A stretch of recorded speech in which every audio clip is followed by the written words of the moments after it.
नमस्कार, बहुत स्वागत है आप सबका एक बार फिर से हमारे YouTube चैनल के ऊपर। आज के कार्यक्रम में हम एक नए विषय के ऊपर चर्चा करने जा रहे हैं, कुंडली में लॉयल पार्टनर मिलने के योग।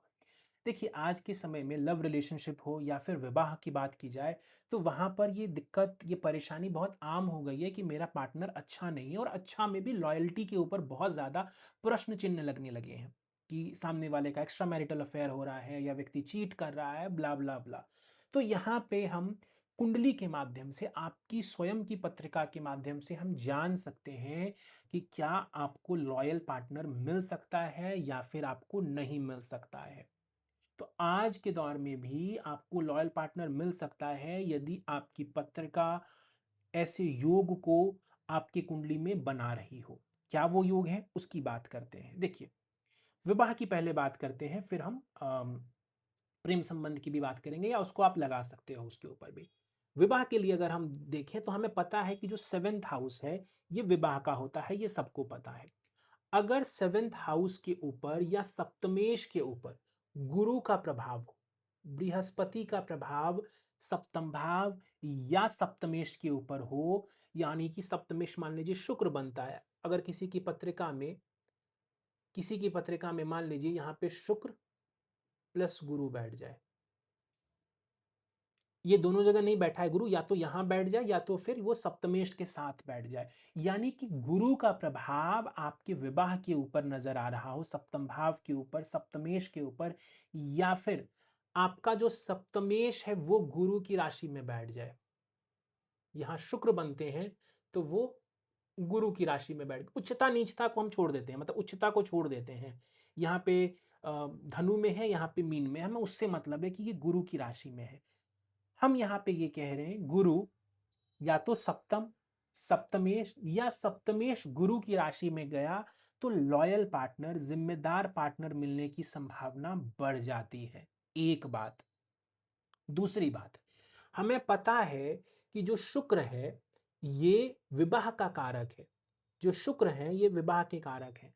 अगर शुक्र इस कुंडली में बाई चांस शुक्र ही सप्तमेश थे, क्योंकि मेष लगन की पत्रिका थी, मान लीजिए ये कर्क लगन की होती तो सप्तमेश शनि बन जाते।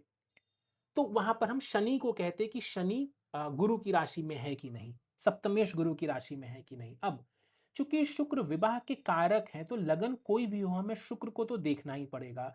तो शुक्र के ऊपर गुरु का प्रभाव हो ये भी बहुत अच्छा माना जाता है। या तो शुक्र स्वयं गुरु की राशि में चला जाए, या फिर शुक्र जैसा मैंने पहले भी बताया था वो गुरु के साथ बैठ जाए।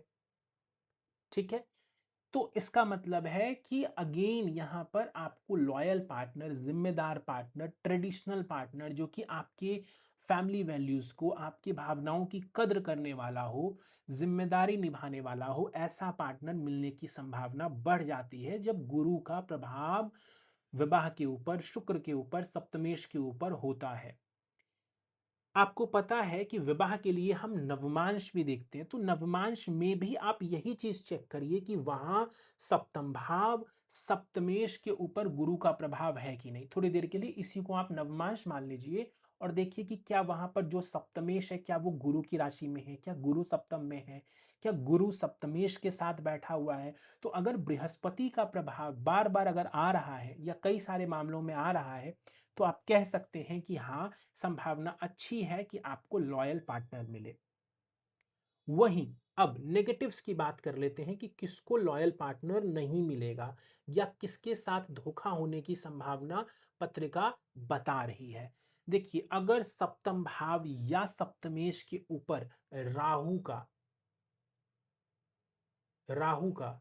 या बुध का प्रभाव हो, राहु या बुध का प्रभाव आपके सप्तम सप्तमेश के ऊपर हो, तो ये दिखाता है कि कहीं ना कहीं आपका जो पार्टनर है वो थोड़ा चालाक हो सकता है।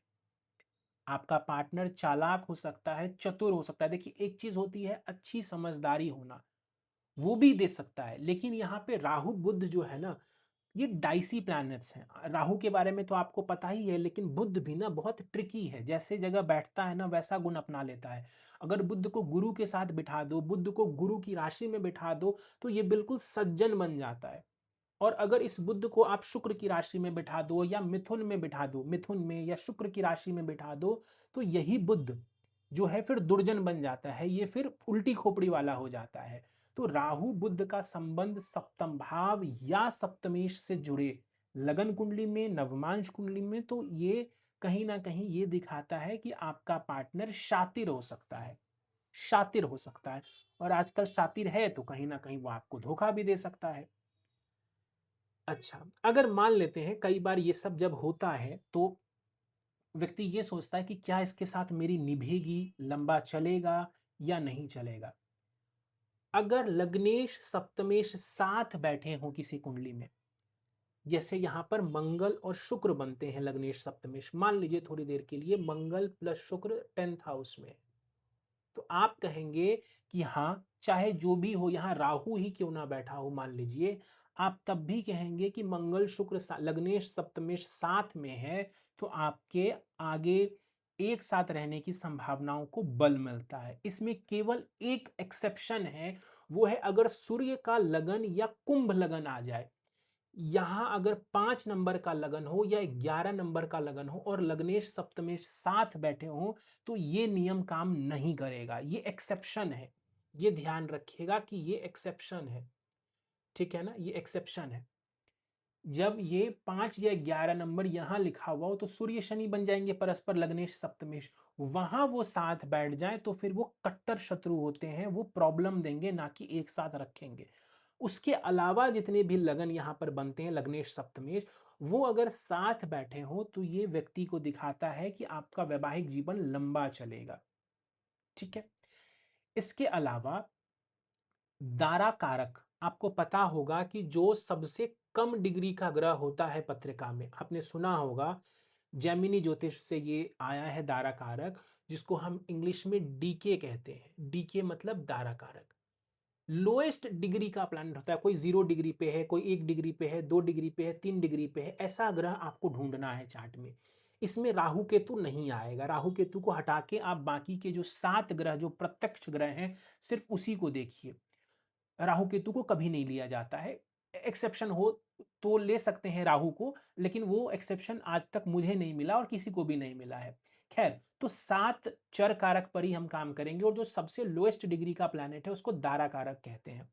तो दारा कारक के ऊपर अगर शुभ ग्रह का प्रभाव हो या राहु या बुध का प्रभाव नहीं हो, अगेन राहु बुध का प्रभाव दारा कारक पर नहीं होना चाहिए, तो फिर अगेन आपको हो कि ये लॉयल पार्टनर या आपके वैवाहिक जीवन में लॉयल्टी की परेशानी नहीं आएगी, क्योंकि आपके दारा कारक के ऊपर शुभ ग्रहों का विशेष तौर पर राहु बुध का प्रभाव नहीं है। तो विवाह से जुड़े मामलों पर वक्री ग्रहों का प्रभाव नहीं होना, ये रिलायबल पार्टनर या फिर स्टेबल मैरिज देता है।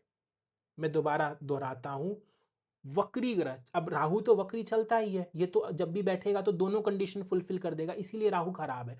लेकिन मान लीजिए यहाँ पे आप कहते हैं कि मेरा ना यहाँ पे कौन सा ग्रह ले लें, शुक्र को ही ले लेते हैं। आप कहते हो जी शुक्र बैठा है। अब आपने तो शुक्र को खराब नहीं बोला, लेकिन अब यहाँ पे शुक्र बैठा है वक्री। अब वक्री बैठा है यहाँ पर शुक्र, तो अब हम इसको अच्छा नहीं ले सकते। अब हम ये कह सकते हैं कि ये स्टेबिलिटी के लिए अच्छा नहीं है, ये तो बैक एंड फोर्थ करेगा, यानी कि रिलेशनशिप में स्टेबिलिटी के लिए खराबी आ जाएगी, चाहे लॉयल्टी की वजह से आए या किसी और वजह से आए। अब राहु का भी प्रभाव दे दो यहाँ पे, मान लो कहीं से दृष्टि आ गई, साथ बैठ गया, बुध साथ बैठ गया, तो अगेन यहाँ पे परेशानी फिर वो लॉयल्टी वाली ही होगी। तो कहने का क्या मतलब है कि वक्री ग्रहों का प्रभाव सप्तम भाव पर नहीं होना चाहिए या सप्तमेश वक्री नहीं होना चाहिए। यहाँ शुक्र के अलावा कोई भी ग्रह, आपने आपने यहाँ पे मान लीजिए गुरु को ही बिठा दिया। अभी हमने गुरु की बड़ी तारीफ की ना, आप कहोगे गुरु, अब ये जमीन आसमान का फर्क है।